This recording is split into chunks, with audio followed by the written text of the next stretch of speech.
How many of you have ever felt sad, alone, tired, or exasperated to any degree? At some point or another in all our lives, we experience slow times.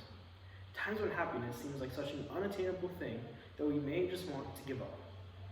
These emotions are so invariably linked to the human condition that, for decades, artists have used these emotions into their artwork. This style of artwork, putting emotion into your art, is called expressionism, and it's basically painting what you feel rather than what you see. Edvard Munch was an early pioneer in the expressionist movement. But who is Edvard Munch? And why is he now known as the father of expressionism? Good morning. Today I will be discussing the artist Edvard Munch.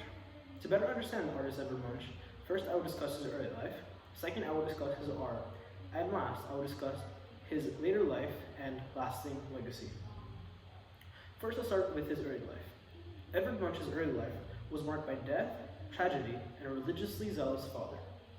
According to Britannica.com, Munch was born on December 12, 1863 in Lotton, Norway, to a middle-class family with much tragedy ahead of him.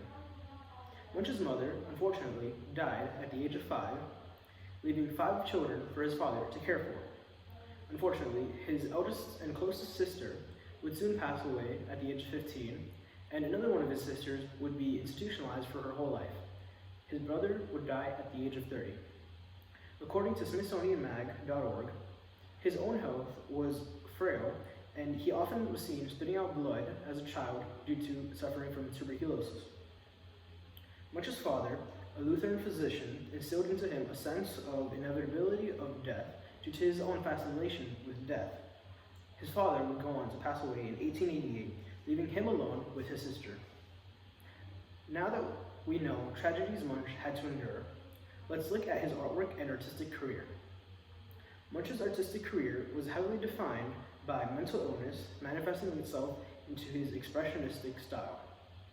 So what is expressionism, you may ask yourself? Well, according to Britannica.com, expressionism is an artistic style in which artist seeks to depict not objective reality, but subjective emotion.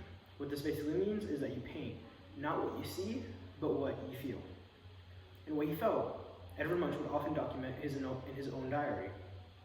Contemporary diagnoses looking at these diary entries have drawn the conclusion that he may have suffered from bipolar disorder with psychosis.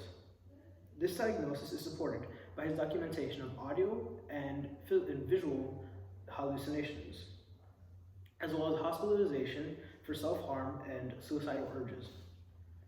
His condition was compounded by the fact that he, at times, suffered from alcoholism.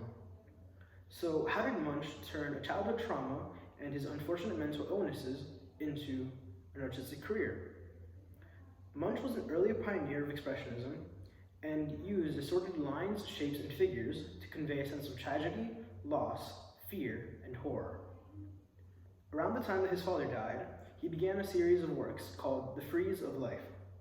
Paintings in this work included melancholy, jealousy, despair, anxiety, and death in the sick room, giving us a sense of his mental state at the time of creating these arts.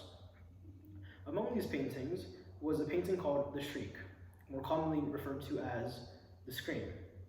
According to Psychology Today, Munch wrote of an experience where he was walking with 2 friends, then the sun set and the sky suddenly turned to blood. In his diary, he described hearing a piercing scream through nature, obviously just an auditory and visual hallucination. Nevertheless, his experience inspired him to create The Scream, an 18-month-long project conveying what he felt. The painting depicted a man facing back with his hands on the side of his head and his mouth open as if ready to scream.